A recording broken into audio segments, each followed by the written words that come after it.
Hey, we're here in Gore, Oklahoma. We're here at the power plant, and we're going to go and make a run to the tail race. They're not generating right now, and hopefully we'll be able to catch some trout as well as some striped bass. So the plan was to fish the tail race, trying for some striped bass. However, the water flow was fast, and they were releasing water, but not generating. As said, it was still some high water from recent rains that made the conditions pretty tough. Ooh, cold water. Cold water.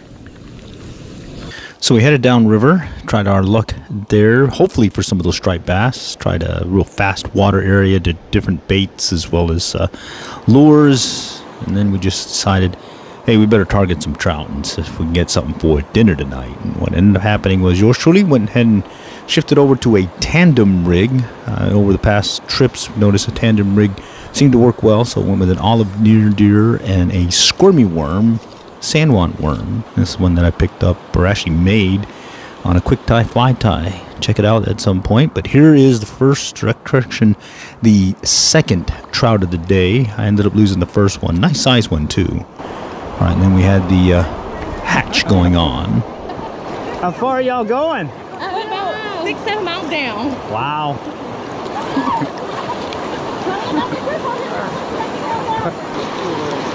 Oh yeah. It's and the only thing you got to be careful of is right here. It gets fast and it starts pushing you into the rocks. Yeah. But other than that, you can see how far I went. Yes. I got two in a row, and the water's moving fast. that other one was bigger. I lost him. He went over the falls. Yeah, I saw you. I was like, why is he taking forever to bring in that slack? Keep him tight. He's gonna go over the falls. Yeah. And it happened. Yep. But right in here, got two hits in a row, and then it slowed down after these people went through. All right.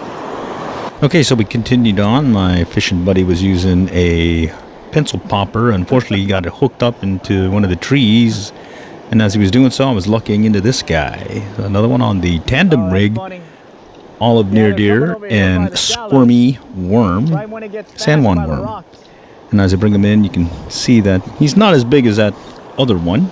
Really nice so I make the command decision to, well, let's go ahead and let him go. Alrighty.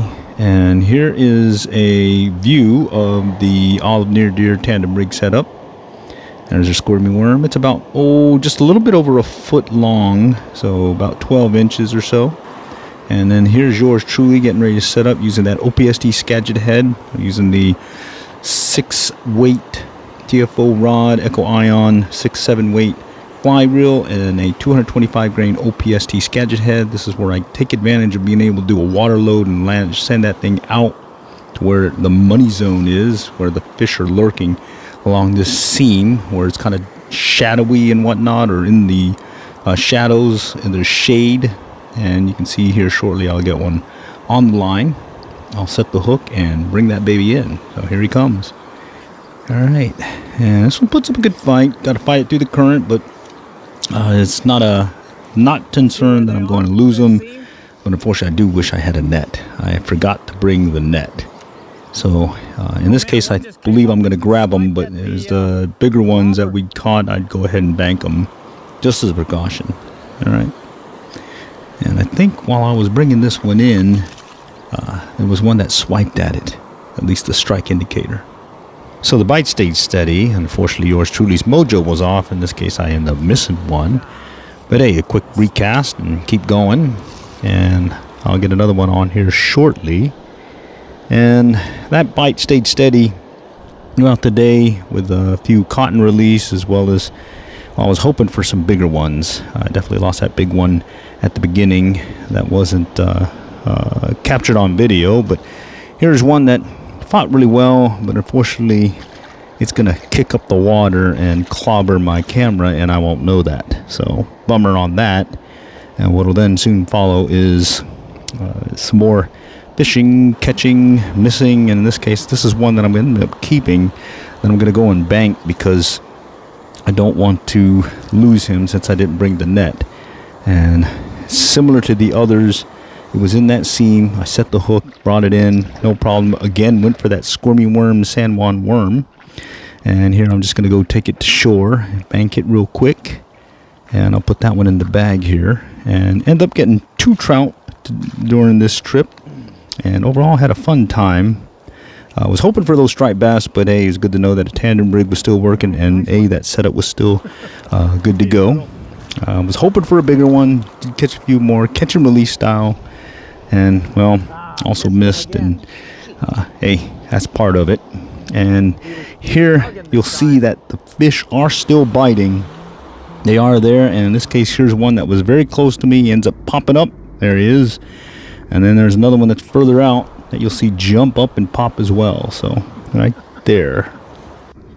So the trout were there, just yours truly, well, didn't get a bigger one. Okay, so yeah, it was a fun time. And oh, by the way, here's the rig that I use. This is the little squirmy worm right here. And you can see it's made of 2 different colors. One was a pinkish, magenta looking one, and the other one is more of a purplish looking one. I've got a bead head in the middle. Right there, bead head in the middle. And let's see if I can get it in there. Yeah, bead head in the middle to give it weight. And I had that near deer, but you could use an olive woolly bugger as well. 12-inch between the lead fly and the trail fly with an improved clinch knot to attach at the hook bend of the near deer, or olive woolly bugger if you want. And here's the squirmy worms, or squirmy squishy stuff that I used. You can pick them up at Walmart, Amazon, or whatnot. In this case, I just used the one right here that you can use as a bracelet. Anyhow, you take one of these, you tie one in front and in behind of a bead, and you're good to go. And that is what they were hitting on that particular trip. I didn't get any on the lead fly, in this case that olive near deer. Anyhow, thanks for stopping by. It was a fun time in Lower Illinois. And if you give you a chance to hit that river, let us know how you did. Maybe even let us know what you used to catch a fish or two, in this case, trout.